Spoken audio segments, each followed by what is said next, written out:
Nabi itu Aisyah. Setelah wafatnya Khadijah, Aisyah berkata, "Kana Rasulullah sallallahu alaihi wasallam yukthiru dzikraha."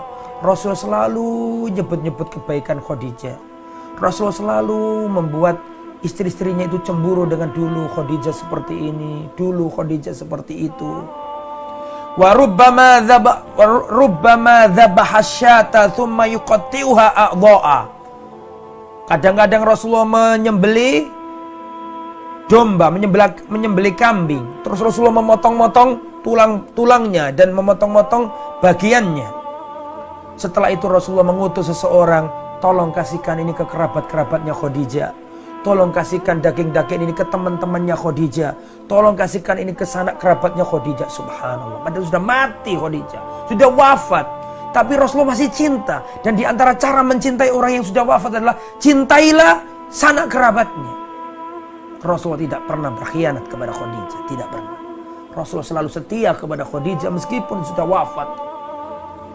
Rasulullah menyebut-nyebut kebaikannya di depan istri-istrinya yang masih hidup. Rasulullah kalau ada makanan, kalau ada hewan, ada daging, maka Rasulullah berkata kepada seorang, tolong kasihkan ke kerabatnya Khadijah, tolong kasihkan ke temannya Khadijah, tolong kasihkan ke adiknya Khadijah, ke mbakyunya Khadijah.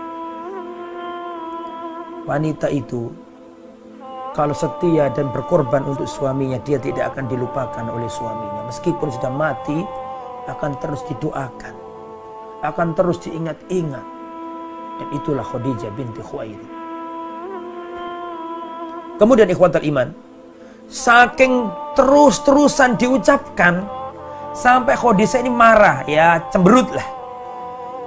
Dan Aisyah berkata, innaha kanat wa kana li minha walad.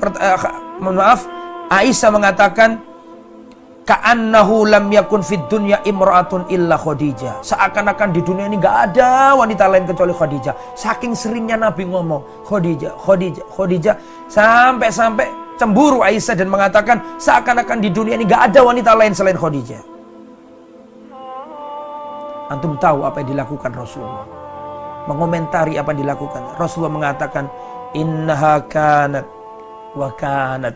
Dahulu Khadijah melakukan ini, dahulu Khadijah melakukan itu, dahulu Khadijah berkorban ini, dahulu Khadijah susah bersamaku dalam saat ini. Disebutkan Nabi, wa kana li minha walad, dan darinya lah aku memperoleh anak yang banyak.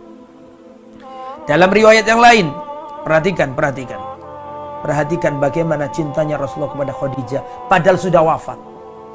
Padahal Rasulullah punya istri lain yang masih gadis seperti Aisyah radhiyallahu anha, yang cantik seperti Sofia, seperti Ummu Salama, cantik-cantik istrinya Nabi. Kalau ada orang ngomong boleh poligami tapi harus poligami sama wanita-wanita yang sudah jadi janda.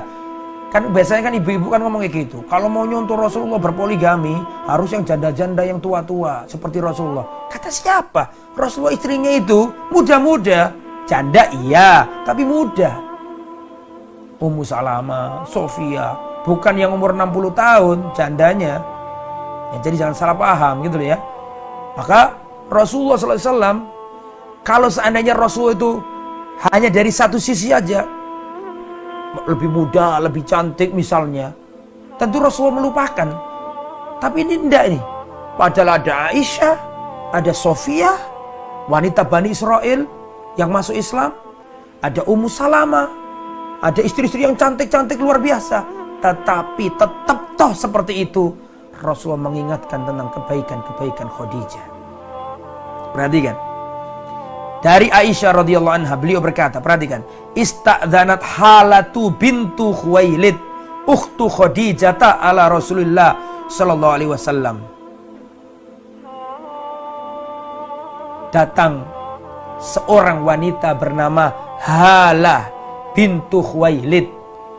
Beliau ini adalah ukhtu Khadijah, saudarinya Khadijah. Datang ke Rasulullah. Fa'arafa, Rasulullah tahu ini adiknya Khadijah. Ini adalah saudarinya Khadijah. Rasulullah tahu. Fa'arafa.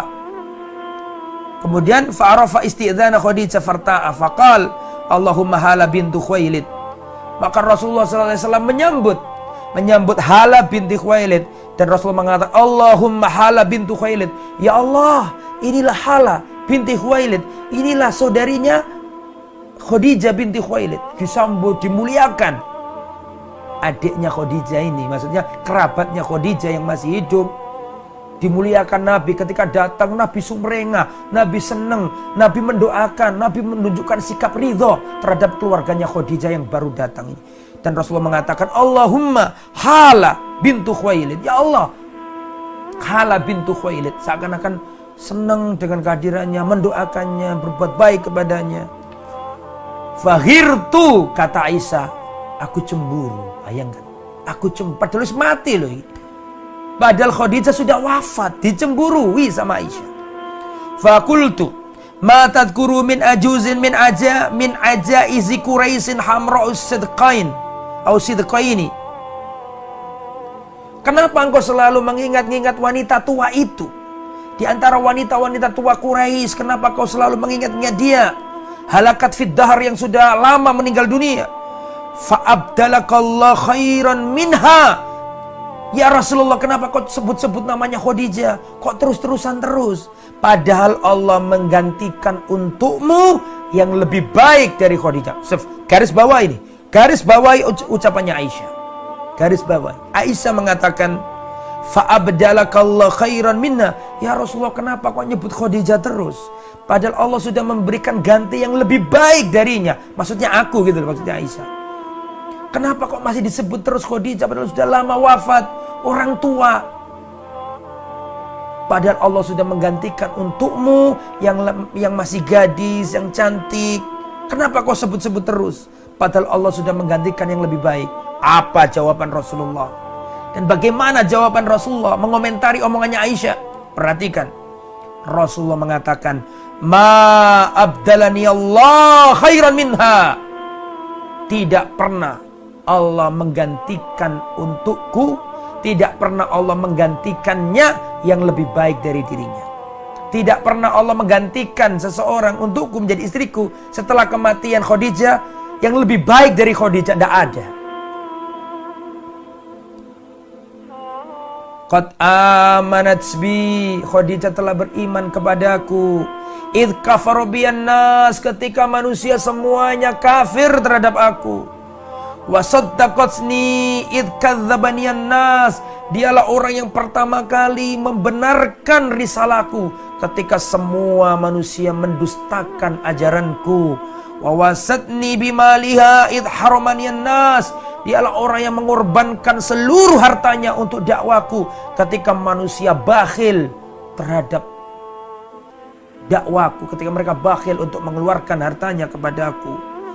Wa razaqani Allah waladaha id haramaniya auladun nisa, dan kata Rasulullah SAW, dan Allah telah memberiku rezeki berupa anak-anak darinya yang tidak aku jumpai, yang tidak aku dapatkan dari wanita-wanita lain selain Khadijah. Subhanallah, diingat-ingat terus sama Rasulullah. Ya Rasulullah, kok disebut terus sih nama Khadijah? Kan sudah wafat lama, orang tua itu sudah wafat, kok diingat-ingat terus? Allah sudah menggantikan untukmu yang lebih baik dari Khadijah. Kata Rasulullah, tidak pernah Allah menggantikan untukku yang lebih baik daripada Khadijah. Dialah wanita yang pertama beriman ketika manusia semuanya mengkafiri aku. Dialah orang yang pertama kali membenarkan risalahku ketika semua manusia mendustakannya. Dialah orang yang berkorban dengan seluruh hartanya di jalanku ketika seluruh manusia bakhil terhadap perjuanganku. Dan darinya aku memperoleh anak yang tidak aku jumpai dari wanita-wanita yang lain. Khadijah binti Khuwailid radhiyallahu anha. Kemudian ikhwatal iman, sekarang keutamaan yang nomor berapa ini? Nomor 6 ya, yang terakhir. Setelah itu silakan kalau ada pertanyaan. Khadijah selalu menyertai Rasulullah SAW dalam suka dan duka. Anaknya orang kaya, terpelajar, bangsawan, kaya raya, terhormat, punya nasab tinggi, tapi tidak pernah satu langkah pun menyelisih Rasulullah SAW. beliau termasuk orang yang ikut terlockdown di Syi'ib Abi Thalib. Beliau juga diboikot, hidup di lembah, diboikot sama penduduk Mekah. Tidak ada makanan, diajak ngomong gak ada yang mau menerima omongan, ngucap salam gak ada yang jawab, mau beli gak ada yang mau juali, mau jual gak ada yang beli. Benar-benar diboikot, sehingga Rasulullah dan kerabatnya dan Khadijah radhiyallahu anha ada di lembah terasing, di lockdown, gak bisa kemana-mana, gak bisa ada makanan di situ. Dalam riwayat sampai Rasulullah dan para kerabatnya itu makan dedaunan, karena gak ada yang dimakan. Dan itu Khadijah itu ada di situ, ikut di situ, padahal dia orang terhormat, bangsawan, punya banyak keluarga, tapi dia rela bersama Rasulullah diboikot di lembah itu bersama Rasulullah Sallallahu Alaihi Wasallam. Makanya ketika Rasulullah Sallallahu Alaihi Wasallam umur 50 tahun, wafat ibunda Khadijah binti Khuwailid, maka Rasulullah sedih luar biasa. Ketika Khadijah wafat, Rasulullah sedih luar biasa. Dialah sandaran Rasulullah Sallallahu Alaihi Wasallam setelah bersandar kepada Allah Subhanahu Wa Taala. Khadijah adalah seorang ibu yang baik bagi anak-anak Rasulullah. Khadijah adalah istri yang baik bagi Rasulullah Sallallahu Alaihi Wasallam. Dia berkorban nyawanya, hartanya, seluruhnya dicurahkan untuk kekasih tercintanya Rasulullah Sallallahu Alaihi Wasallam. Ikhwatul iman, Khadijah radhiyallahu anhu wafat, wa kanat wafatuha ba'da bi'tsatin Nabi alaihi salam bi asyri sinin. Beliau wafat setelah masa kenabian 10 tahun. Ketika Rasulullah 10 tahun diangkat jadi nabi, umur 40 tahun sampai 50 tahun beliau wafat pada bulan Ramadan. Pada bulan Ramadan, yaitu hari ke-8, sebagian mengatakan 8 Ramadan, sebagian ada mengatakan 7 Ramadan. Ya. Fa'aqamat ma'ahu khamsan wa ishrina sana. Khadijah bersama Rasulullah, mendampingi Rasulullah selama 25 tahun. Ya. Wa yudhkar bisyar amul huzn. Dan pada hari atau pada tahun wafatnya Khadijah, para ahli tarikh menyebutnya sebagai tahun kesedihan. Wafatnya Khadijah binti Khuwailid disebut oleh para ulama amul huzn, yaitu tahun kesedihan. Ikhwatal iman rahimani wa rahimakumullah.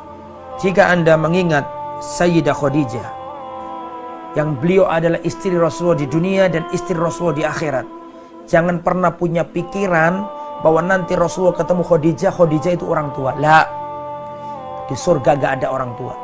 Nanti di surga Rasulullah SAW akan dipertemukan dengan Sayyidah Khadijah sebagai seorang perawan. Jadi kalau mengingat Khadijah nanti di akhirat, jangan mikir beliau itu janda tua. La, di akhirat beliau adalah gadis perawan cantik. Ya, kalau di dunia menikah sama Rasulullah dalam kondisi janda lebih berumur daripada Rasulullah, tapi di akhirat tidak. Karena di akhirat gak ada tua, semua dimudahkan, semua jadi gadis. Dan Khadijah akan bersanding dengan Rasulullah SAW di surganya yang luas kelak nanti, di surganya Allah Subhanahu Wa Taala. Dan kita semoga Allah Subhanahu Wa Taala kumpulkan bersama Rasulullah, bersama para sahabatnya, bersama ummahatul mukminin di surganya yang luas. Wallahu a'lam bishawab. Saya kembalikan ke saudara moderator. Kami persilakan. Alhamdulillahirrabbilalamin. Kita ucapkan jazakumullah khairan kepada Ustadz Fadlan Famsa LCMAI Hafizullah Ta'ala atas materi yang telah disampaikan. Tiba di sesi kedua ini, yakni sesi tanya jawab. Bagi antum yang memiliki pertanyaan, antum dapat mengirimkan melalui pesan singkat ke nomor 0873 kali 04 kali 846, atau bagi antum yang ingin berinteraktif secara langsung bersama kami di studio, bisa langsung menghubungi nomor 031 3710 210. Oke Ustadz, di sini akan saya bacakan terkait pertanyaan melalui pesan singkat dari hamba Allah. Bagaimana hukumnya orang yang mengawini perempuan yang sudah hamil, yang sedang hamil? Apakah sah perkawinannya, dan bagaimana status istri dan anak perempuannya bisa jadi mahram pada bapak suaminya? Khilaf para ulama ya, masalah boleh apa tidak menikahi wanita dalam kondisi hamil. Ini pertanyaannya ini, apakah yang menikahi itu yang berzina dengannya atau laki-laki lain? Tidak ada keterangan. Jika itu, memang ini ada khilaf panjang di antara para ulama ya. Ustadz Mubarak Bamu Alim tesisnya masalah ini. Jadi saya berharap saudaraku yang bertanya, nanti kalau Ustadz Mubarak Bamu Alim ngisi, tolong ditanyakan. Karena beliau punya tesis. Tesis itu penelitian ilmiah S2 dengan judul ya, anak hasil zina. Hukum anak hasil zina. Apakah boleh dinisbatkan ke bapaknya? Otomatis di situ ada pembahasan boleh nggak menikahi ibunya yang dalam kondisi mengandung, dan banyak itu rentetan hukumnya ya. Dan yang saya pernah baca dari beliau merojihkan apa yang dirojihkan oleh Imam Syafi'i. Imam Syafi'i merojihkan boleh, dan anaknya boleh dinisbatkan ke bapaknya selama bapaknya itulah yang dulu menghamili ibunya. Itu ya, wallahu a'lam. Saya sarankan lebih baiknya silakan ditanyakan ke Ustadzuna Mubarak Bamu Alim, karena beliau paham betul insya Allah dalam masalah ini, karena beliau punya tesis yang sudah dikaji ilmiah dan sudah diuji oleh para pakar, dan insya Allah beliau lebih memberi jawaban yang sempurna. Wallahu a'lam. Kita ucapkan jazakumullah khairan, dan semoga jawaban tersebut dapat memberikan manfaat kepada kita. Kita beralih ke pertanyaan melalui layanan WA Ustadz. Bismillahirrahmanirrahim. Assalamualaikum warahmatullahi wabarakatuh. Ustadz, saya mau bertanya, bila kita sebagai wanita berharap bisa memiliki sifat dan adab yang baik dari Ibunda Khadijah yang merelakan segala harta dan jiwanya kepada Rasulullah, tentunya beliau begitu karena mendapatkan perilaku yang sama dari Rasulullah. Namun bagaimana bila kita juga berharap suami kita bisa meneladani Rasulullah agar kita bisa juga memiliki kerelaan seperti Khadijah? Mohon nasihatnya Ustadz. Barakallahu fikum. Yang panjenengan sampaikan betul adanya. Kenapa Khadijah baik seperti itu? Karena Rasulullah adalah suami yang baik. Kita jangan berharap menjadi seorang kita jangan berharap istri kita menjadi istri yang baik kalau kita tidak menjadi orang baik. Dan sebaliknya jangan berharap suami kita menjadi suami yang baik kalau kita tidak menjadi istri yang baik. Ibda binafsik, mulailah dari dirimu. Jika suami memperlakukan wanita dengan hormat, memuliakan wanita, menyayangi wanita, menempatkan pada tempatnya, maka insya Allah akan memperbaiki istrinya. Makanya di antara doa kita kan, Allahumma aslih li zaujati. Ya Allah, perbaikilah. Allahumma aslih nafsi. Ya Allah, perbaikilah diriku. Dan dengan perbaikan diriku itu, perbaikilah istriku ya Allah. Makanya sebelum kita minta kepada Allah untuk memperbaiki istri kita, kita minta kepada Allah untuk memperbaiki diri kita. Bagi seorang istri, sebelum Anda berharap agar Allah memperbaiki suami Anda, berdoalah kepada Allah agar Allah memperbaiki diri Anda. Yang mana dengan kebaikan Anda itulah Allah akan memperbaiki suami Anda. Begitulah rumah tangga. Take and give. Harus seperti itu. Kalau pincang salah satunya, akan pincang nanti. Jadi memang harus dua-duanya. Harus dua-duanya. Orang baik akan ditemukan orang yang baik. Kalau ingin punya istri seperti Khadijah, ya jadilah orang seperti Rasulullah. Ya, dan seterusnya. Jadi harus timbal balik, saling menghargai, saling mencintai, dan dimulai. Sudah, jangan banyak nuntut lah. Kalau seorang istri, saya ingin jadi Khadijah, mulailah dengan yang baik, kasih motivasi kepada suami, tutur katanya dijaga, senangkan suami. Insya Allah dari kelemah lembutan itu suami akan tersentuh dan akan menjadi lebih baik. Sebaliknya, seorang suami ingin memiliki seorang istri yang baik, sudah jangan banyak nuntut kepada istrimu, jangan. Mulailah dari dirimu. Mulailah dengan ngasih perhatian yang lebih, sayangilah dia, kasih nafkah yang cukup. Dengan sendirinya insya Allah istri akan mengimbangi suami untuk menjadi lebih baik. Jadi memang itulah rumah tangga, harus berusaha berlomba-lomba untuk menjadi yang terbaik. Wallahu a'lam bishawab. Alhamdulillahirrahmanirrahim. Kita akan mencoba mengangkat telepon yang masuk, Ustaz. Assalamualaikum. Waalaikumsalam warahmatullahi wabarakatuh. Matur nuwun barakallahu sudah dibukakan pintunya oleh Ustaz Ayub, Ustaz Ika Aziz dan Ustaz Ahmad. Ya, Ibu. Matur nuwun barakallahu. Yang terhormat Bapak Ustaz Fadal Fahamsyah, Hafizahullah gitu ya. Ya, Ibu. Mau tanya ini Ustaz di luar tema Ustaz. Tetapi tetap ada kaitannya dengan Rasulullah. Saya ingin bicara sedikit tentang orang yang mau nyolong itu Ustaz, mau ngangkat jasanya Rasulullah dari makam beliau, mau ditolong itu gimana Ustaz? Mau pencerahannya? Sebenarnya siapa yang mau nyolong itu? Matur nuwun, mau masalah-salah, asal barakatuh, barakofikum. Afika barakallah. Waalaikumsalam warahmatullahi. Baik Ustaz, di sini ada yang bertanya Ustaz, Ibu Umahat yang mau menanyakan mengenai Afan Ustaz, ini di luar tema. Bagaimana pendapat Ustaz terkait orang yang ingin mengambil atau mencuri jasad Rasulullah Ustaz? Hukumnya haram ya. Jadi jawabannya gitu, haram. Untuk apa dicuri? Melukai mayat biasa aja itu dosa. Padahal ini mayatnya Rasulullah SAW. Kurang adab dengan Rasulullah. Jadi jawabannya singkat. Bagaimana pendapat Anda tentang orang ingin mencuri jasad Rasulullah? Jawabannya haram. Min kabairidz dzunub. Termasuk dosa besar. Karena itu tidak beradab kepada Rasulullah SAW. Itu jelas ya. Jadi haram, tidak boleh. Ya Allah.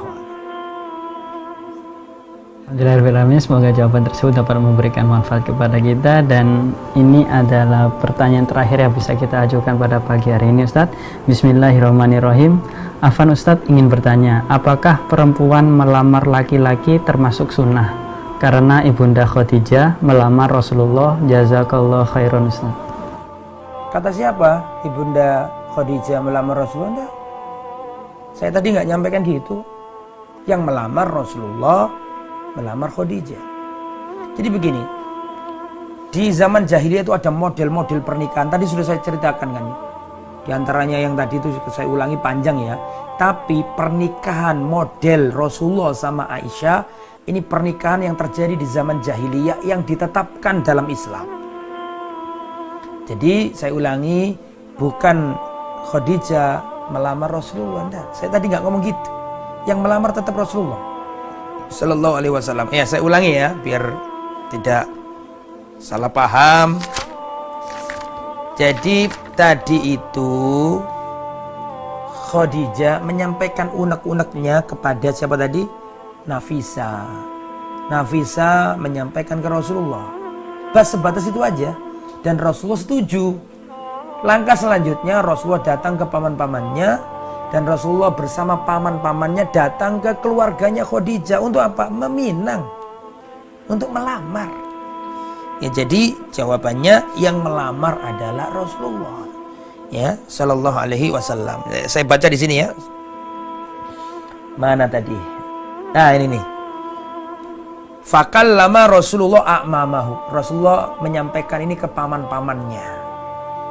Fadhahabu, maka paman-paman Nabi ya ila ammi Khadijah, maka paman-paman Rasulullah pergi ke pamannya Khadijah karena bapaknya Khadijah sudah wafat.